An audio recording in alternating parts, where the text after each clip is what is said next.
Sutra teratai yang menakjubkan. Bab 11 Kemunculan Stupa Mustika. Sin Fasyang Sutra Teratai episode 1286. Tanah murni dan kotor. Semuanya disebut negeri Buddha. Tanah murni dan kotor tak lain semuanya disebut negeri Buddha. Sekiranya membicarakan tanah murni adalah jika hanya ada kemurnian tanpa disertai kekotoran. Dengan maha cinta kasih memeluk semua makhluk, menyelamatkan dan menyadarkan mereka. Ini semuanya disebut dharma menakjubkan. Dari itu, semuanya adalah satu negeri Buddha. Tiada beda satu sama lain. Bersungguh hati, baik-baik memahaminya. Ajaran Buddha menggunakan wujud untuk membuat perumpamaan, menggunakan masalah untuk menunjukkan kebenaran. Kita harus bersungguh hati. Tanah murni dan kotor, tak lain semuanya disebut negeri Buddha. Jika kita bersungguh hati, kita harus memahami Sang Buddha terus mengatakan demikian. Para makhluk memiliki sifat dari kebijaksanaan tahta. Setiap orang dapat mencapai kebuddhaan. Batin setiap orang jika dapat bertransformasi dari keruh diubah menjadi murni, dari jahat diubah menjadi bajik. Bukankah ini adalah orang-orang memiliki sebersih hati Buddha? Batin setiap orang semuanya adalah negeri Buddha. Begitu niat pikiran berubah, semua niat pikiran menjadi bajik. Jadi, tanah murni dan kotor, tanah ini adalah lahan. Lahan yang dimaksud adalah lahan batin. Jika kita dapat, kitab sutra mengatakannya. Kita harus benar-benar bersungguh hati. Lahan batin semuanya tercipta karena pikiran. Pikiran bajik, segala sesuatu akan baik. Jadi, pikiran murni, semua tanah akan murni. Jadi, kita harus baik-baik menjaga lahan batin kita. Jadi dikatakan, tanah murni dan kotor, tak lain semuanya disebut negeri Buddha.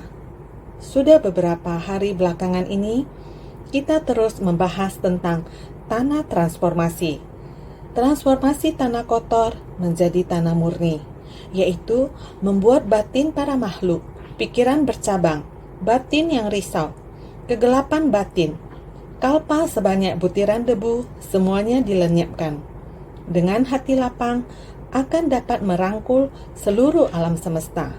Dengan pikiran polos, semua hal menjadi murni. Semua orang menjadi bajik. Ini adalah mengubah kotor menjadi murni. Oleh karena itu, sekiranya membicarakan tanah murni adalah jika hanya ada kemurnian tanpa disertai kekotoran. Yaitu jika kita berbicara tentang tanah murni, artinya adalah batin setiap orang murni dan tidak tercemar oleh kekotoran. Batin yang semurni lapis lazuli mentransformasi tanah kotor menjadi tanah lapis lazuli yang murni. Jika batin kita dapat demikian, inilah alasannya kita perlu berusaha keras dalam melatih diri. Ini yang perlu kita latih. Maka sekiranya membicarakan tanah murni adalah jika hanya ada kemurnian tanpa disertai kekotoran. Artinya, kita harus menjaga batin kita dengan baik. Setiap niat harus murni. Batin senantiasa tidak tercemar. Oleh karena itu, batin kita akan sepenuhnya murni. Dengan maha cinta kasih memeluk semua makhluk, menyelamatkan dan menyadarkan mereka. Maha cinta kasih adalah harus memeluk semua makhluk, harus menyelamatkan dan menyadarkan semua makhluk. Hati maha belas asih artinya berbelas kasihan tanpa syarat dan mengasihani insan lain bagai terhadap diri sendiri. Para makhluk ini mungkin tidak ada hubungannya dengan kita. Para makhluk ini mungkin tidak memiliki jalinan jodoh dengan kita. Namun, kita harus memiliki niat cinta kasih ini. Cinta kasih dapat membantu para makhluk menambah berkah dan mengikis halangan karma mereka. Kita berharap semua makhluk bagaimana dapat mensucikan hati mereka agar batin setiap orang akan bahagia, berpuas diri, bersyukur, penuh pengertian dan bertoleransi. Jika batin setiap orang dapat demikian, bukankah batin setiap orang akan dipenuhi berkah? Jika tidak merasa kekurangan, tidak mengeluh, dan banyak bertoleransi, orang yang memiliki batin sedemikian, bagaimana bisa ada kerisauan? Mereka tidak ada kerisauan lagi. Tanpa kerisauan, dengan sendirinya akan menjadi orang yang paling bahagia. Inilah yang ingin diajarkan Sang Buddha. Datang ke dunia untuk membuka dan menunjukkan berharap semua makhluk hidup semuanya memiliki hati yang lapang dan niat yang murni. Jika mampu seperti ini artinya kehidupan penuh berkah. Ini adalah pengajaran Sang Buddha tentang berbelas kasihan tanpa syarat. Bagaimana mengasihani insan lain bagai terhadap diri sendiri, memeluk semua makhluk, menyelamatkan dan menyadarkan mereka. Ketika orang terluka, kita merasakan sakitnya. Ketika orang lain menderita, kita merasakan kepedihannya. Tidak tega akan penderitaan para makhluk. Penderitaan yang seperti apa yang dialami para makhluk adalah penderitaan yang diakibatkan oleh kerisauan. Bagaimana dengan penderitaan yang diakibatkan dari pikiran atau penderitaan yang diakibatkan dari lingkungan? Yang sebenarnya lingkungan besar ataupun lingkungan sekitar kita.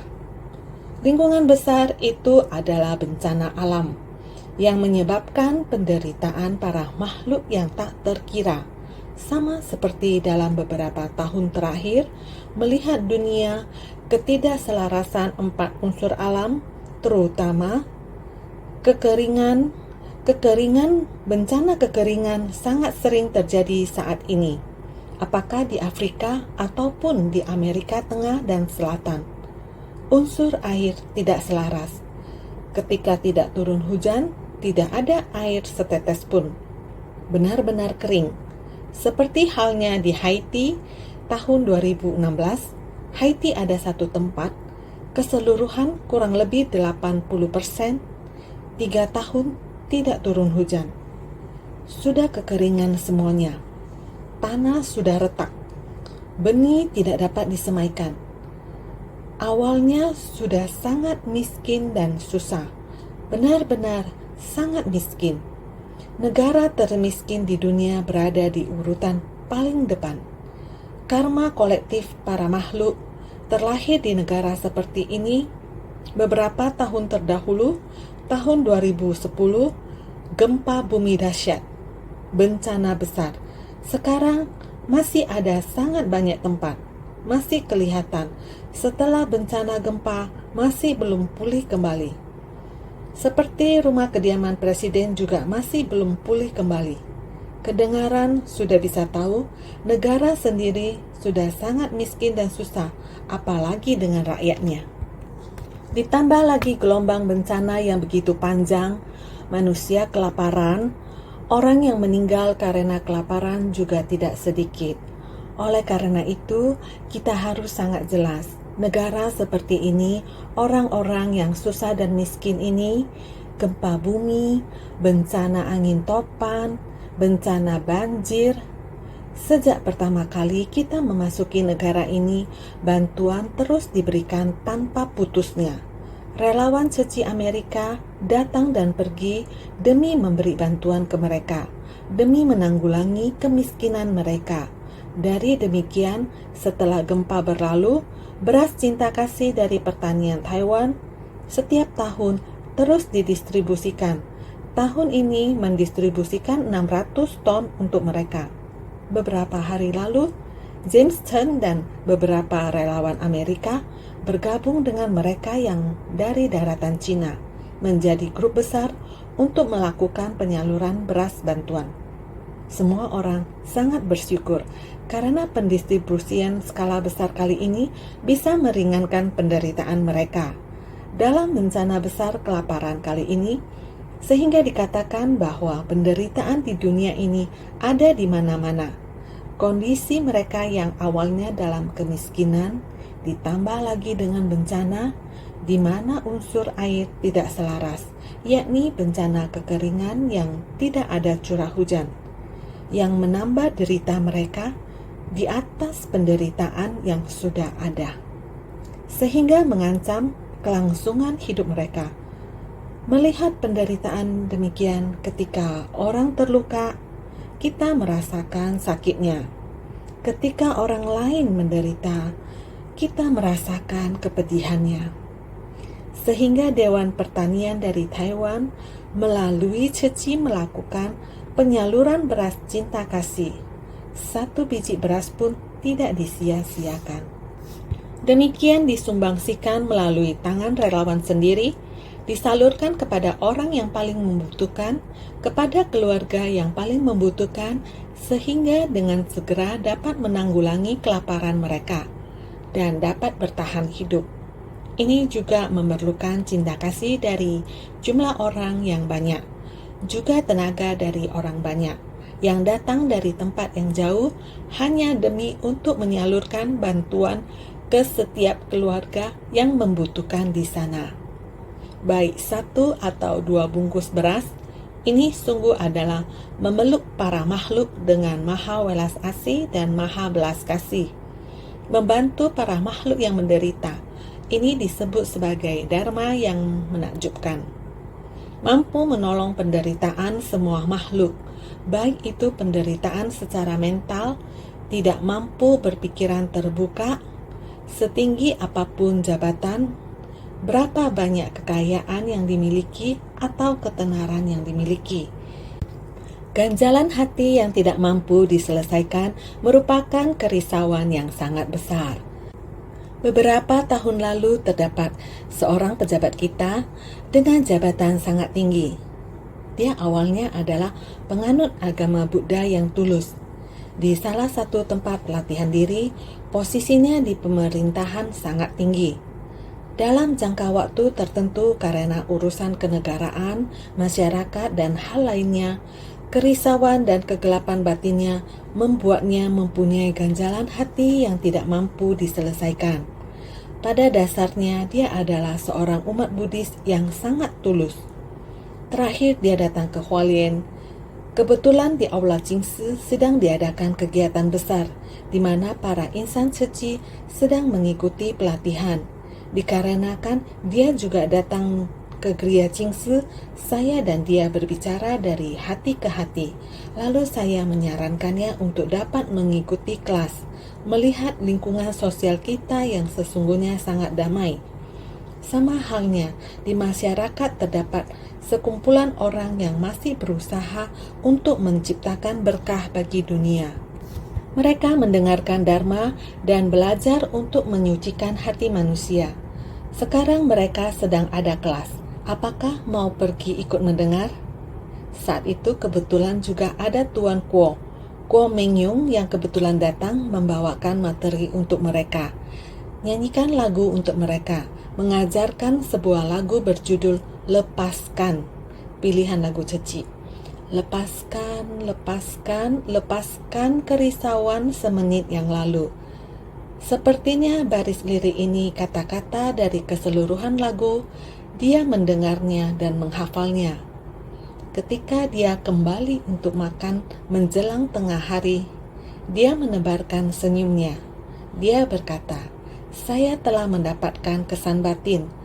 Lagu ini terdengar sangat menyentuh hati. Setiap kalimatnya sangat terharu." Saya berkata, "Kalimat mana yang paling menyentuh dan berguna bagi Anda?" Dia melafalkan, "Lepaskan, lepaskan, lepaskan. Lepaskan kerisauan semenit yang lalu." Saya berkata, "Ya, untuk apa? Begitu banyak kerisauan yang menumpuk di dalam hati.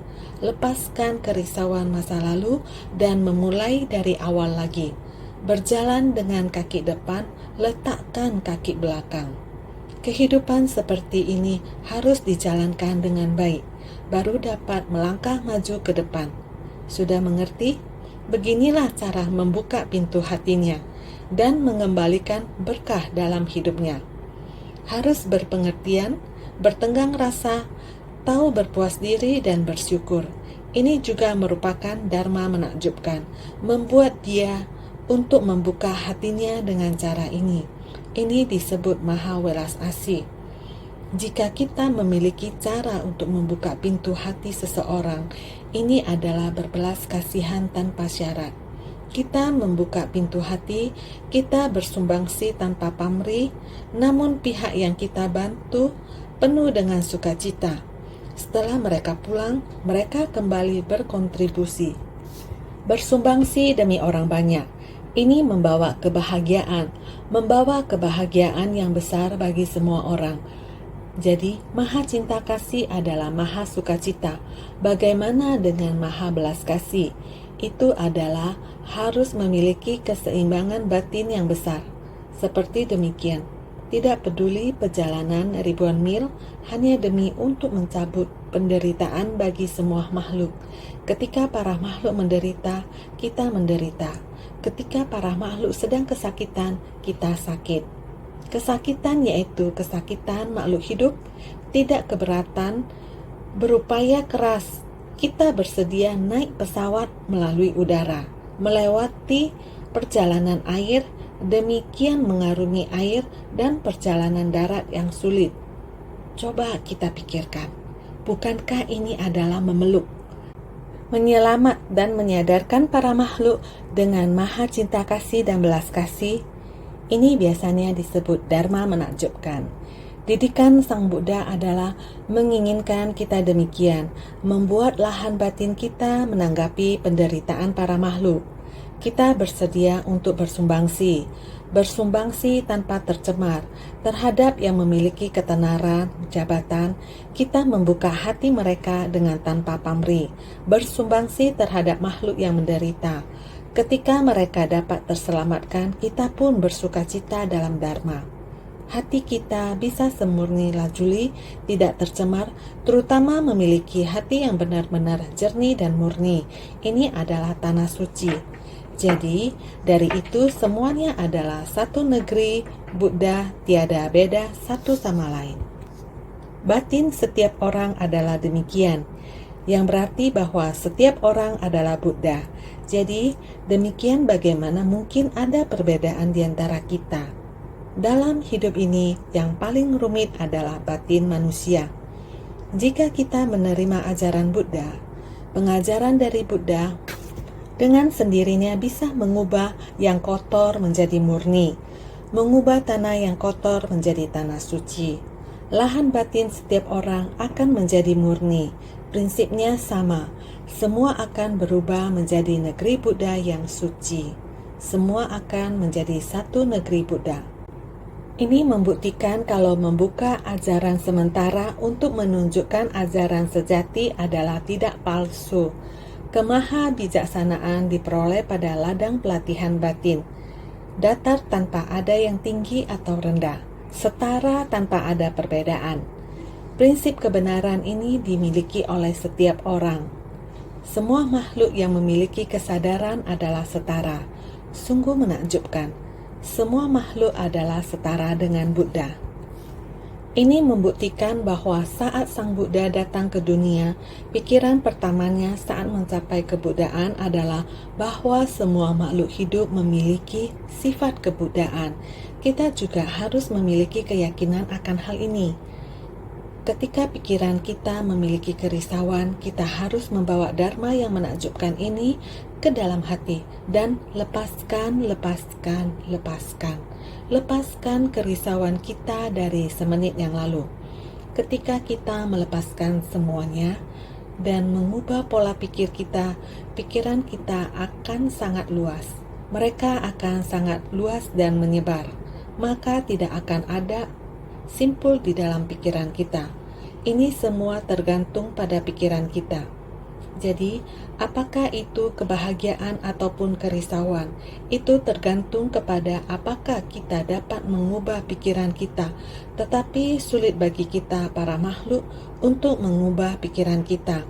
Apalagi bagi kita untuk benar-benar mengungkapkan sifat hakiki yang sedemikian adanya. Kita harus memiliki keyakinan bahwa kita bisa dapat sepenuhnya melenyapkan kerisauan, tetapi sepenuhnya membangkitkan sifat hakiki sedemikian adanya, bahkan lebih sulit lagi. Jadi, Sang Buddha harus menggunakan kesabaran untuk membimbing secara sabar dan sistematis, sehingga membutuhkan waktu 40 tahun lebih membabarkan Dharma. Sampai ke persamuan Sutra Teratai, persamuan Gunung Nasar, Sang Buddha membuka metode terampil dan menampilkan ajaran sebenarnya yang tanpa kepalsuan. Setelah pintu metode terampil dibuka, terlihat ajaran Dharma yang sebenarnya. Jika kita tidak terlebih dahulu memasuki ajaran metode terampil, jika Buddha tidak demikian, tidak membimbing kita secara perlahan-lahan, Dharma yang terucap dari mulut Sang Buddha, yang mana didengar lewat indera telinga oleh kita. Setelah memahami bahwa dunia ini terdapat amat banyak penderitaan, menghayatinya, kemudian Buddha Dharma masuk ke hati kita sebagai obat bagi kita untuk menghilangkan kerisauan batin. Jika kita tidak memahaminya selangkah demi selangkah seperti ini, bagaimana kita bisa mengetahui karma kita di masa lalu dan buah karma saat ini? Jadi sekarang kita bisa mengetahui hukum sebab akibat, bisa memahami secara tuntas bahwa hidup manusia tidak kekal, menderita dan tanpa aku. Kemudian hati kita menjadi sangat stabil, sangat damai. Kemudian Buddha kembali mengajak kita memahami 6 paramita. Dengan 6 paramita dan puluhan ribu prakteknya, barulah bisa berjalan melewati hukum sebab akibat dengan mantap. Sehingga langkah kita tidak akan salah, menjalankan sebab dari Bodhisattva, mengarah menuju kebudaan, menuju buah kebudaan. Oleh karena itu, beliau membuka ajaran sementara untuk menunjukkan ajaran sejati adalah sesuatu yang nyata dan tidak palsu. Membuka maha kebijaksanaan kita itu merupakan ladang pelatihan dari puncak burung Nasar. Semua kita dapatkan dari ladang pelatihan puncak burung Nasar. Di manakah letak tempat pelatihan puncak burung Nasar? Tempat di mana Sutra Teratai dibabarkan. Ketika kita sepenuhnya memahami. Setelah memahami Dharma sesungguhnya dan menerimanya memasuki batin kita, dalam batin setiap orang terdapat sebuah pagoda puncak burung Nasar. Baik-baiklah membina diri dalam pagoda puncak burung Nasar ini.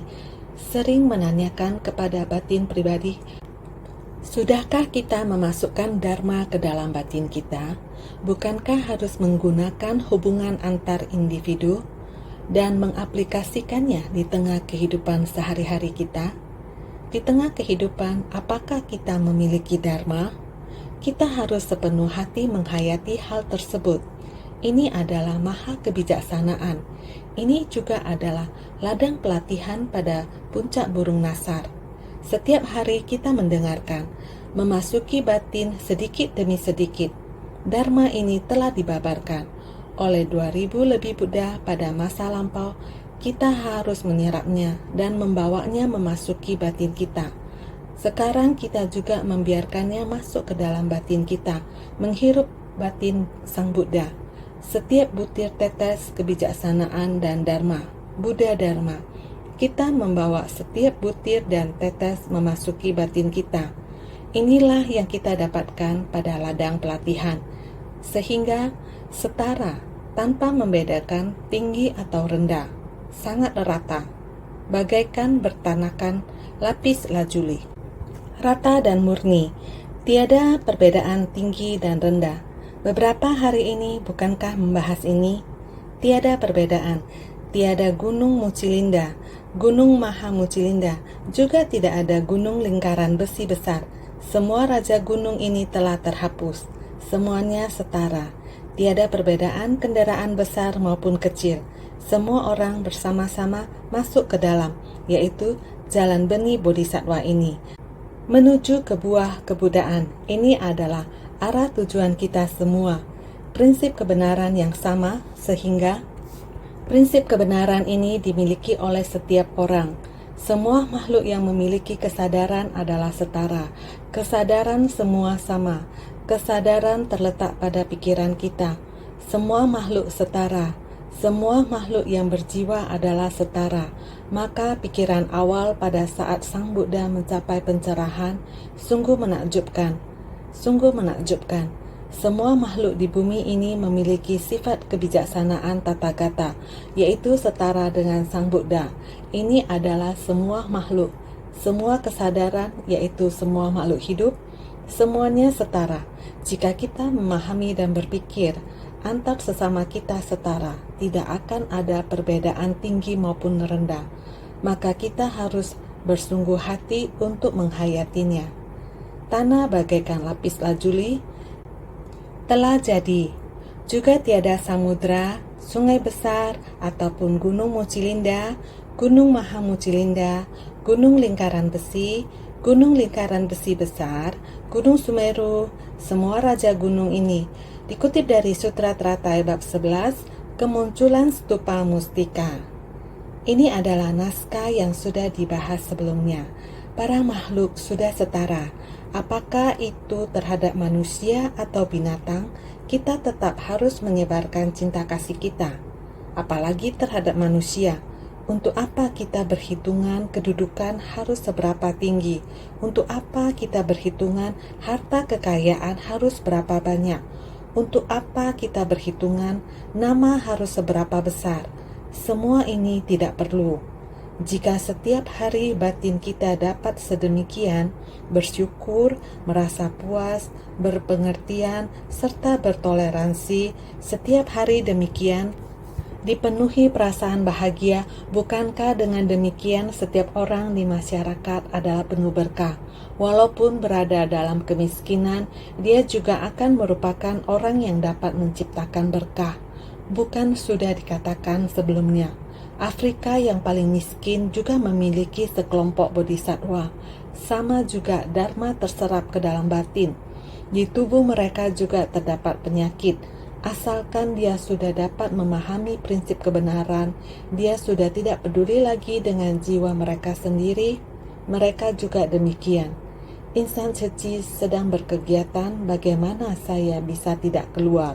Walaupun jalan masih sempoyongan, namun dia pendeta Numusi dari Switzerland tetap mengenakan pakaian yang rapi, bergabung dengan insan suci, ikut bersama memberi perhatian, membagi santunan. Lihatlah, sakit dan miskin, namun niat dan batinnya sangatlah kaya.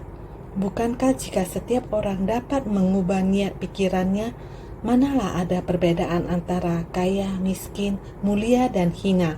Dengan sungguh hati setiap orang, tiada bukan bisa kaya raya dengan niat cinta kasih ini. Naskah sutra yang berikutnya, lihatlah, seluruhnya menjadi satu negeri Buddha.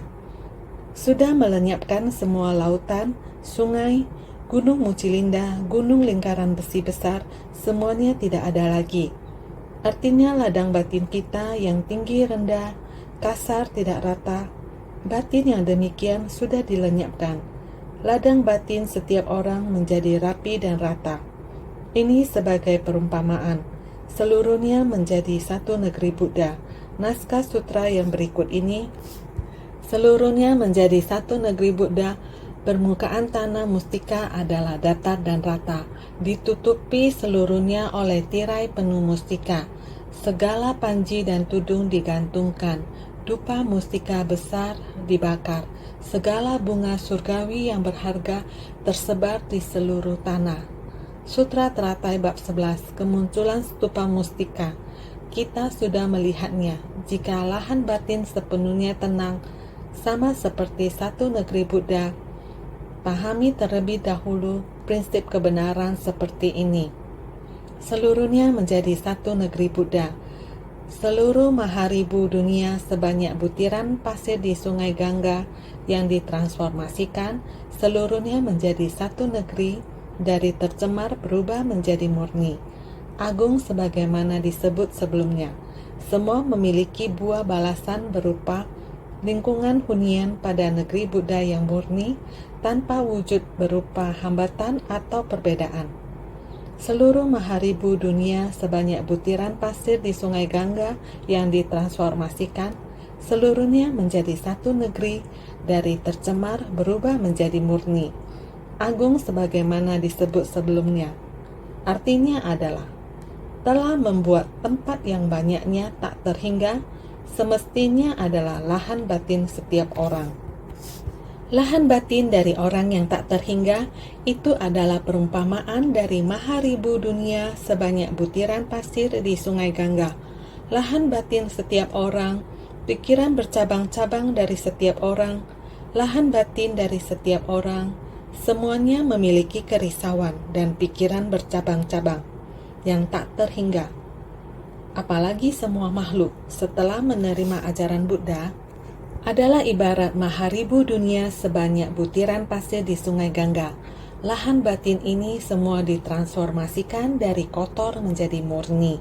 Semuanya menjadi satu negeri. Sudah tidak ada lagi gunung Mucilinda, juga sudah tidak ada gunung lingkaran besi. Semuanya telah berubah menjadi tanah suci, mengganti yang tercemar menjadi murni.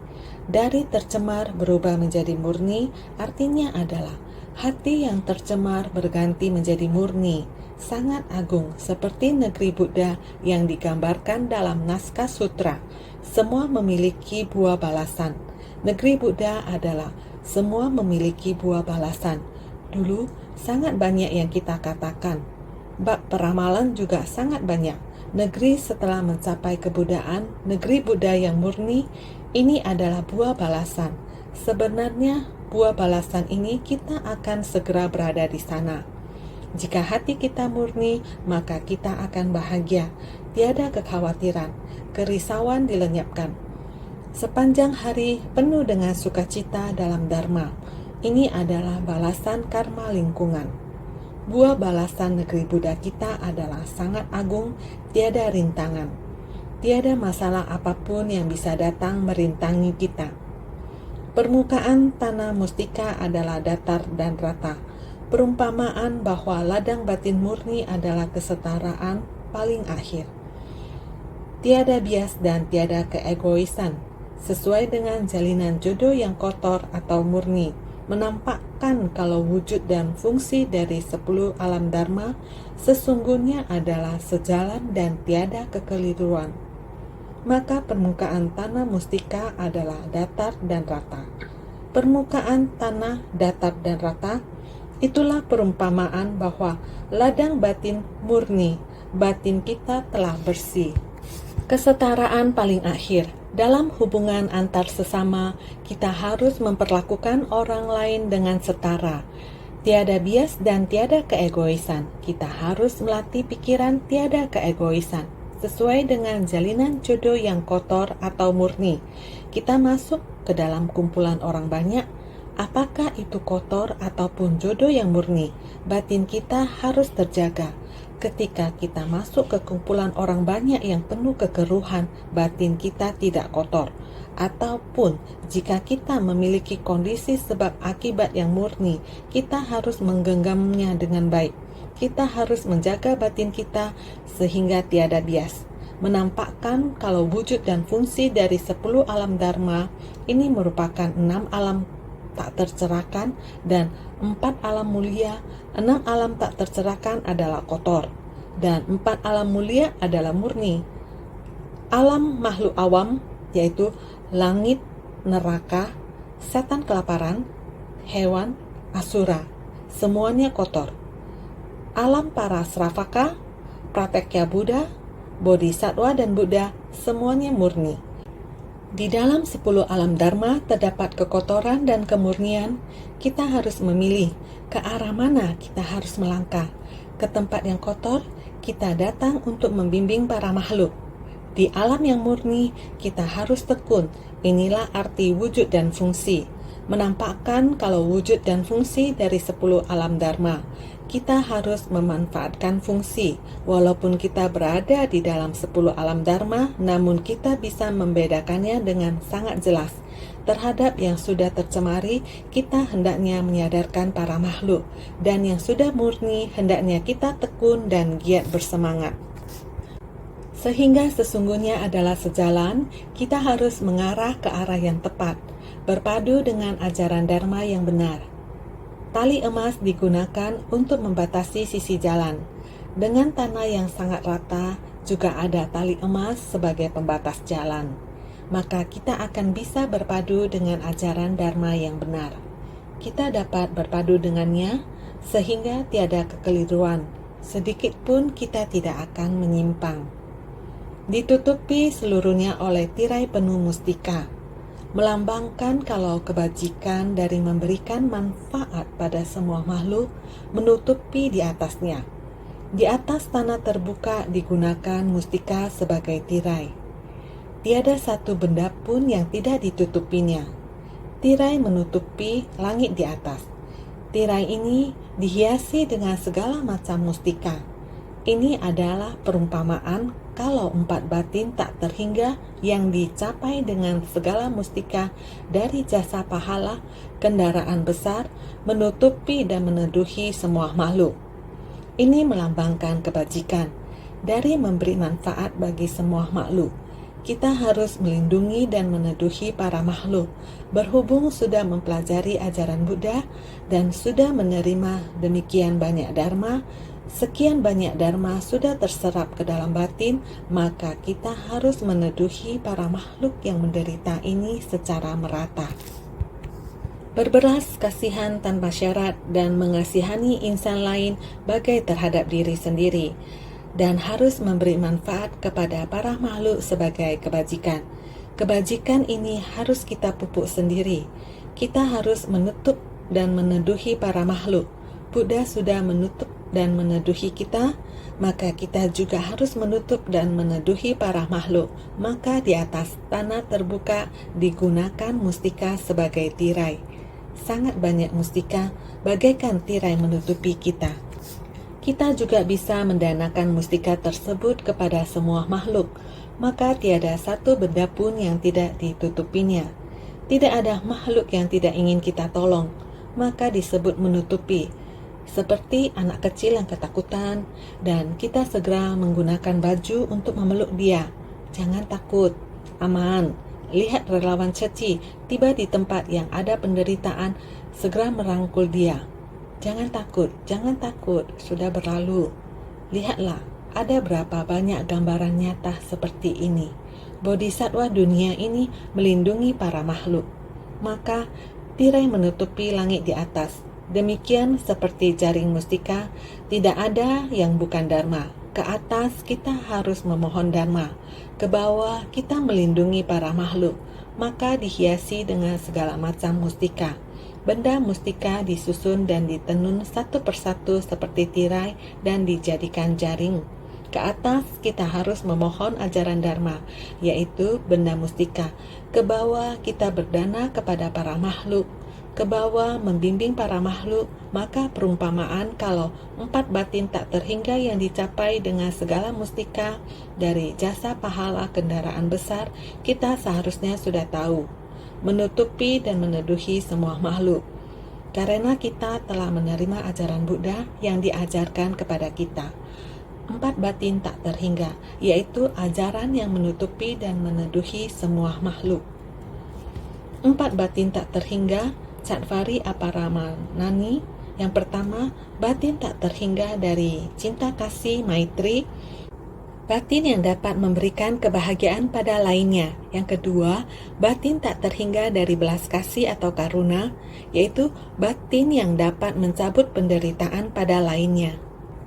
3. Batin tak terhingga dari sukacita atau mudita, yaitu batin yang merayakan dengan gembira saat melihat orang terbebas dari penderitaan dan memperoleh kebahagiaan. Keempat, batin tak terhingga dari keseimbangan batin atau tiada kemelekatan atau UPK. Lepas dari 3 batin di atas, di mana batin tiada kemelekatan lagi, dapat memperlakukan musuh dan kerabat dengan setara. Tiada musuh dan tiada kerabat lagi. Dengan 4 batin ini, secara luas menjalin jodoh dengan para makhluk yang tak terhingga, akan mendatangkan berkah tak terhingga. Makanya disebut batin tak terhingga.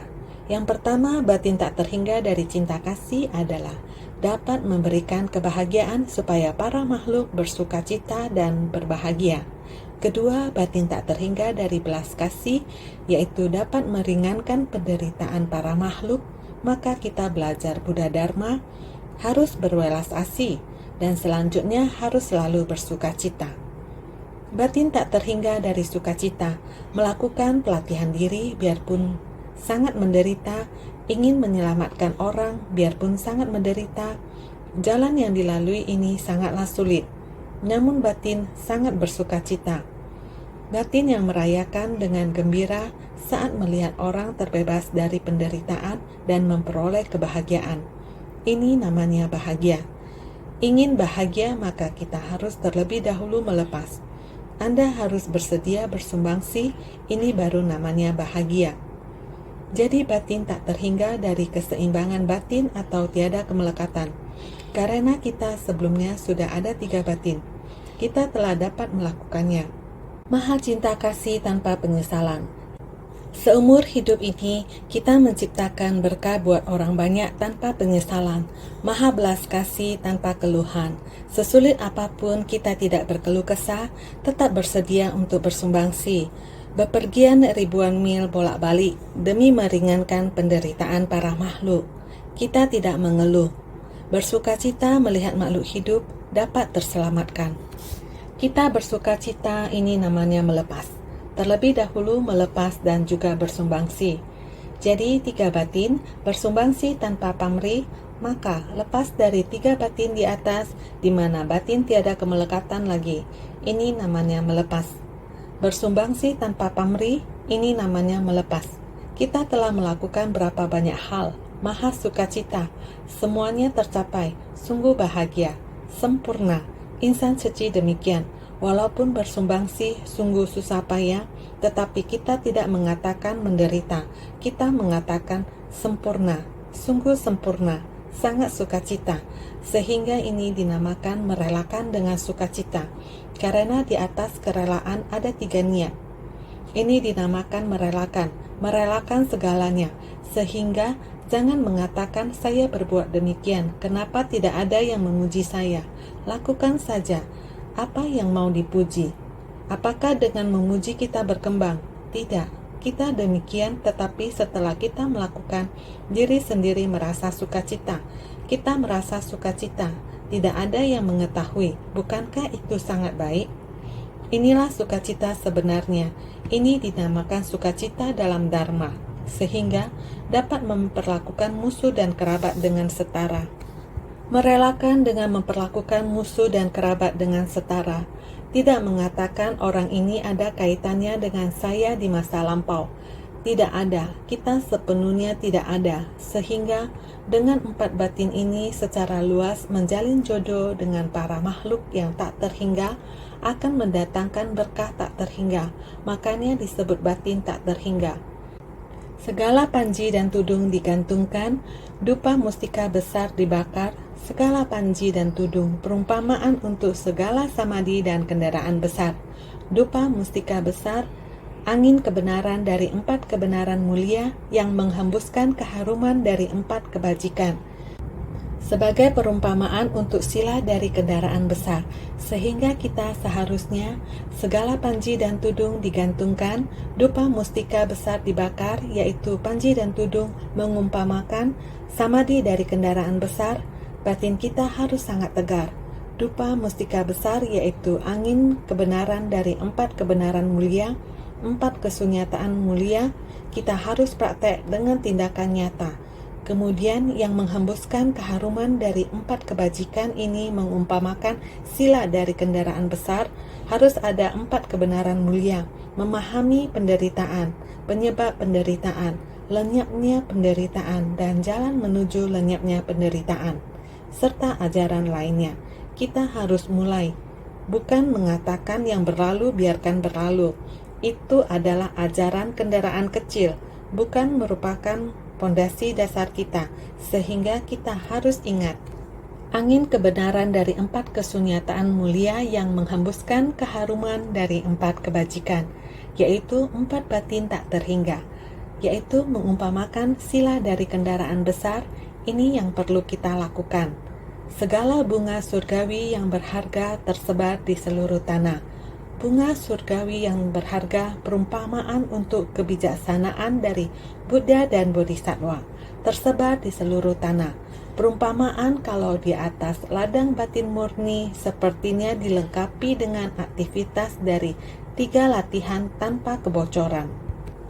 Segala bunga surgawi yang berharga tersebar di seluruh tanah. Semua bunga surgawi yang berharga mengumpamakan kebijaksanaan Buddha dan Bodhisattva tersebar di seluruh tanah. Mengumpamakan, menjernihkan lahan batin. Batin kita murni dan jernih, Dharma begitu sempurna, sehingga dinamakan 3 latihan tanpa kebocoran. Adalah sila, samadhi, dan prasna. 3 latihan tanpa kebocoran, 3 latihan dari sila, samadhi, dan prasna. Tubuh dari makhluk awam ada kebocoran, tubuh dari makhluk suci tiada kebocoran. Sering dikatakan kita harus baik-baik menjaga. Tubuh dari makhluk awam ada kebocoran, tubuh dari makhluk suci tiada kebocoran. Praktek nyata kita ada pada sila, samadhi, dan kebijaksanaan.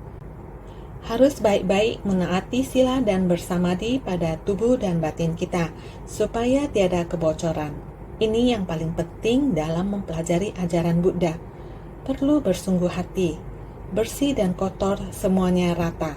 Harus baik-baik melindungi batin, jangan ada kesalahan sesaat. Sehingga harus senantiasa lebih bersungguh hati.